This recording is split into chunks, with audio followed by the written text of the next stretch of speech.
Hello everybody, welcome back to the YouTube channel.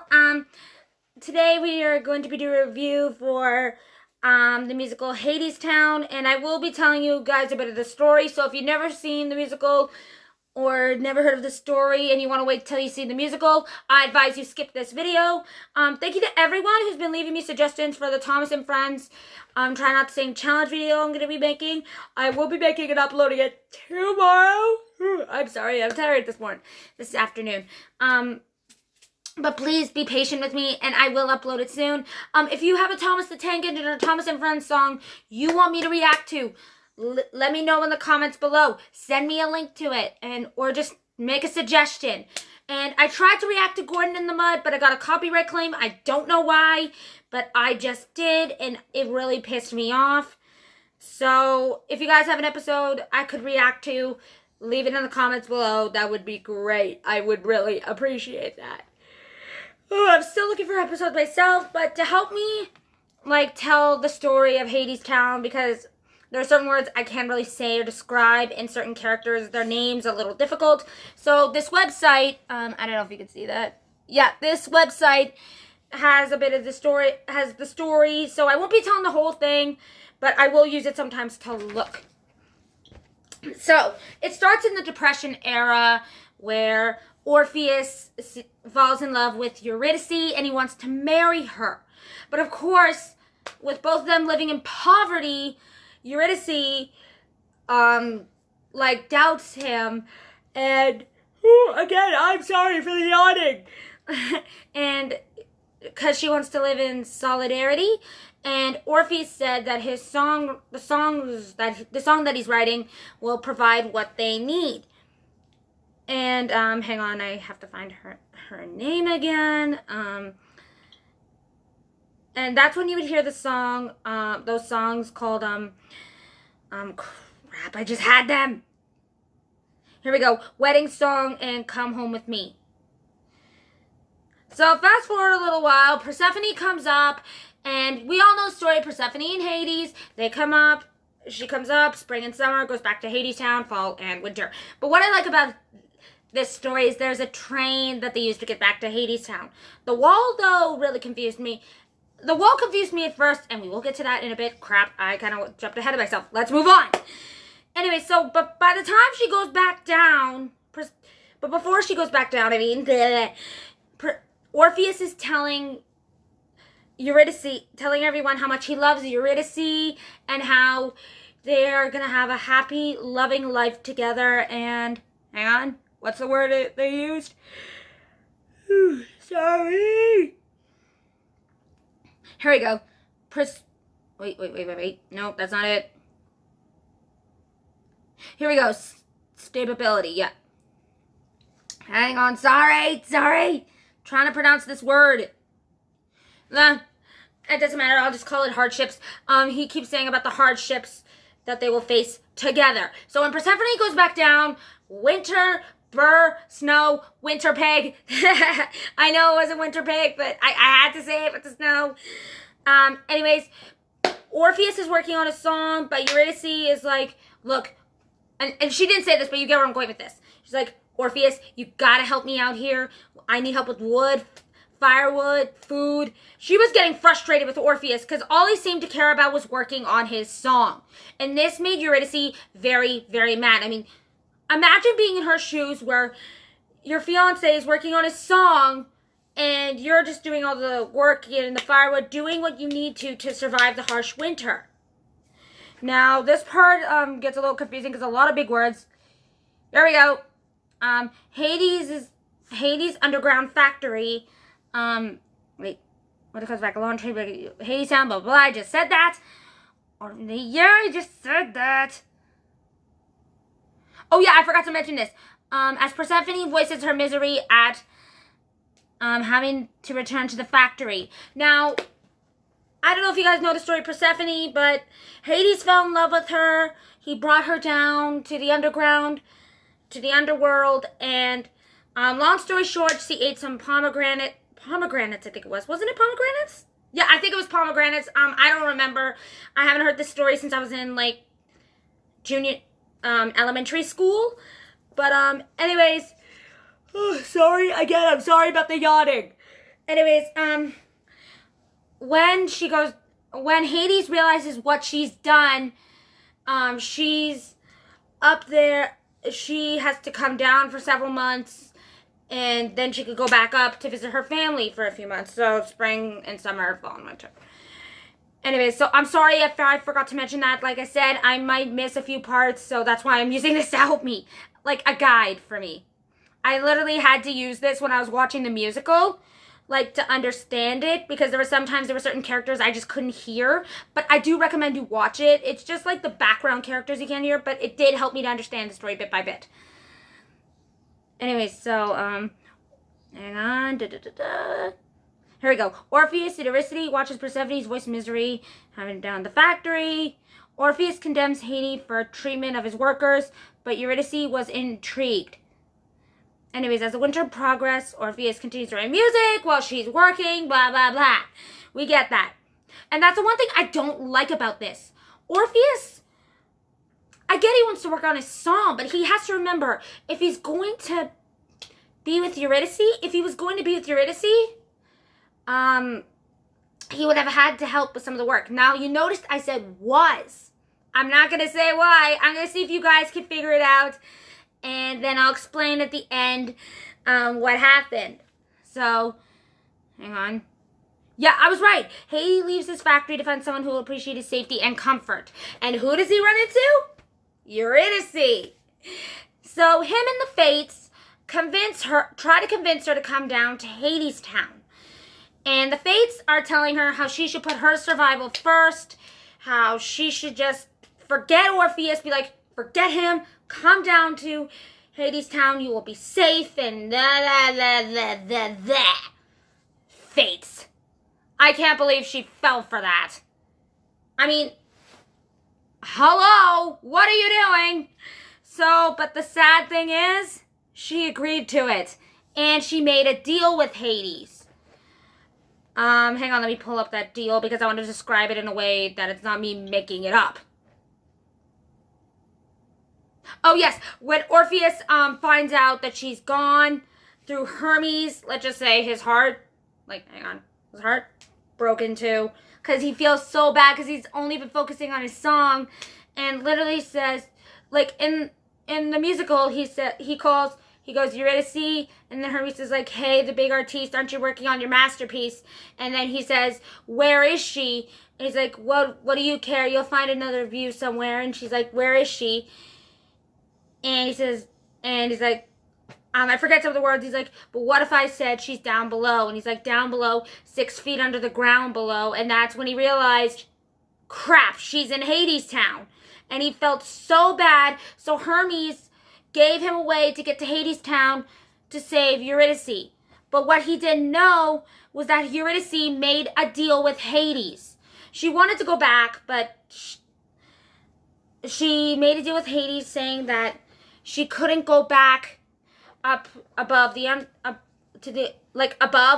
what I mean. Go back, leave Hades Town unless Hades let her go.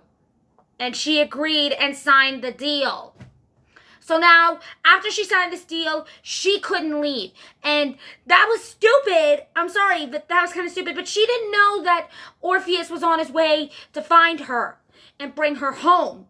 And this is where it really broke my heart, because Act 1 ends where Eurydice arrives at Hades Town and begins her work on the walls surrounding it. See, I don't understand what the wall was for. I think it was just to keep people out. I don't know, but I don't know. It never really explained it to me. So here's where the deal part comes in. Like I said, we see Eurydice sees the true consequences of her actions. I am so sorry. So she sees the consequences of her actions, and she cannot leave. Is that right? Yeah, she can never leave unless Hades chooses to let her go. So if she were like, Hades, I want to go back home to my fiancé Orpheus, he'd be like, you can't leave unless I let you go. So technically, like Persephone, he owns her.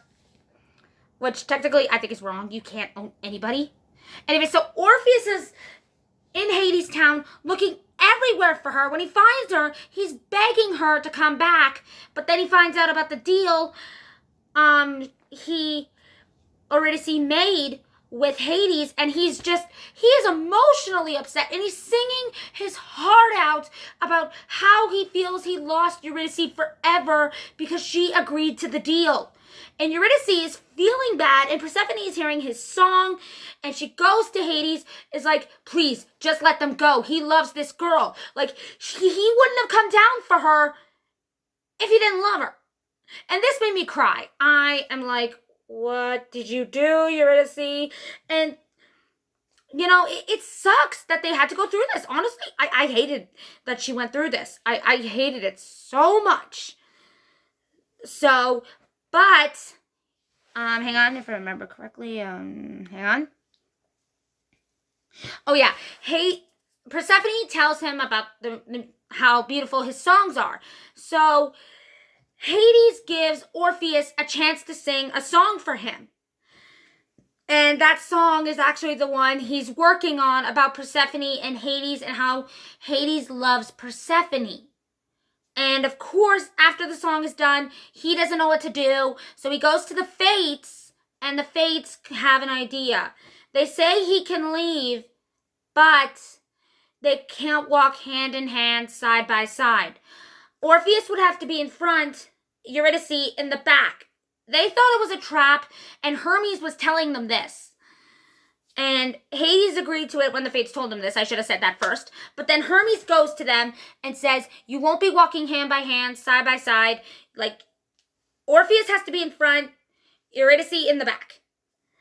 And I'm just trying to explain the story in a short, best way I can. Anyway, so, and I know I probably missed a lot of parts here, but I really just want to get to the part that really made me upset. Anyway, so long story short, he tells them what they have to do, but they say Orpheus cannot look behind him at all. This is a test to see how much they truly trust and love each other. And if Orpheus turns around to see if Eurydice is following him, that's it. She goes back. She goes to Hades Town and she can never leave. Even if he went back to ask for a second chance, nope, that's it. You're done. You lost your chance. He only got this one chance to go to get them both out of there. So they were willing to try this, and hence the song Wait For Me. Love that song. I mean, come on, who doesn't love that song? Anyways, and this is where it's going to get really, really sad. Hang on a second. My phone is being stupid. My phone is being very stupid. I am so sorry. Oh, but believe me, I'm sorry if I'm talking too fast. It just, this was so good. Oh, anyways. But yeah, it says here, he decides to leave it in the Fates, and the Fates decided if he sees Eurydice following him, she will belong to Hades. Hence the song, His Kiss, The Riot. And now we get to the bad part. Just hang on, I'm going to make sure I'm discussing this right. Yeah, Hermes explains the decision. I just said that, okay. Be able another way out, promises Orpheus. Okay, Orpheus begins to walk out with Hades Town. Everything's going well. They're walking out, but he forgot one thing, doubt. And this is where it gets bad. Doubt takes over his mind. At least that's what I remember. I just remember from what I'm seeing, there was doubt talking to him in his mind, because he did say in his mind would trick him, and doubt would try to convince him to turn around. And this is where Orpheus forgot about the one job. This 1 second he forgot that he couldn't turn around. He totally forgot. So Orpheus begins to walk out of Hades Town with Eurydice, guided in part by the Fates. Wait For Me 2, or reprise, I don't know how you say it. Orpheus makes it right up until the very end of the journey, when he overcome with doubt. And you know what he did? He turned around and looked at Eurydice when they were almost out of there. I'm sorry, I was crying at this point. I was like, no. I was like, no. Oh, but then after he turned around, only to see that she had been right behind him the whole time. He doubted his trust in himself. He doubted his trust in her. And that was it. And the song, there's literally a song for this called Doubt Comes In. And I listened to it. It was so sad. It made me cry. Anyways, see that she'd be right behind him, thus condemning her to stay in Hadestown forever. Hermes leads Eurydice back to Hadestown, Road to Hell, Part 2. And the show closes, Persephone raising a toast to Orpheus, I raise my cup. And that is it. And if I remember, he said, well, you didn't expect a happy ending, did you? I was hoping for a happy ending. I mean, come on. I was really hoping Eurydice would make it out. But just that one moment we see him looking at her, and she goes back down to Hadestown. It was beyond, it was sad. Like, he didn't deserve that. And I looked up what happened to Orpheus after that. In the Greek mythology story, that did happen, but he felt very, very lost, and he didn't know what to do. He couldn't love anyone else other than Eurydice. But from what I've learned, this is how love poems were created, if I remember correctly. But this musical was just very, very, very beautiful, and I loved it. It made me cry, and it was so sad to see Eurydice could never go back to Orpheus. They were going to be married, and it sucked. But that just goes to show, never doubt. I loved that musical, and honestly, it was an amazing story, and I will leave the link of the musical in the description below. So, yeah, thank you for watching, everybody, and I hope you enjoyed it. What do you think? If you were Orpheus, what would you have done? Would you have turned around? Would you have listened to the doubt and turned around, or would you have kept going? Alrighty, and I loved it. It's just that one part I didn't like. I mean, it wasn't fair. It wasn't fair because I wish Eurydice made it. I wish Orpheus never turned around, though honestly, a lot of us doubt. And honestly, I think we all would have done the same thing. But seriously, Eurydice was behind him the whole time. And he had doubts. And he couldn't hear her footsteps or nothing. And Hades gave them the one chance, and he blew it. Poor Eurydice, though, she was stuck there, and Orpheus probably will never see her again until his time comes and he goes to the underworld. So that is really sad. I think it's actually a Greek mythology story. I have to check, but I think it is. So that is my review for Hades. That is the story of it. Now, what I thought of it was it's really good. When Eurydice made the deal, I'm like, no, I don't like you anymore, Eurydice. No. But then I liked her again because after what happened, it made me cry. And how they made it look like she went back down to Hadestown, it was just wow. And they were being tested, like, in front of, like, Hades and the people down there. And everyone was encouraging them, telling them that they could do it, but they didn't make it. And it's really sad. I still kind of wish I wondered what happened to Orpheus after that, but, you know, I don't think we'll ever know. So, yeah, but I highly recommend this musical to everyone. It is really good. I loved all the songs. I loved all of it. And I'm probably never, ever, ever going to stop listening to the music. Like, I'm going to be adding it to my YouTube music. It is so awesome, and I highly recommend you all watch it. Thank you for watching. This is KBaron101 signing out, and stay tuned for tomorrow's Thomas and Friends Try Not to Sing Challenge.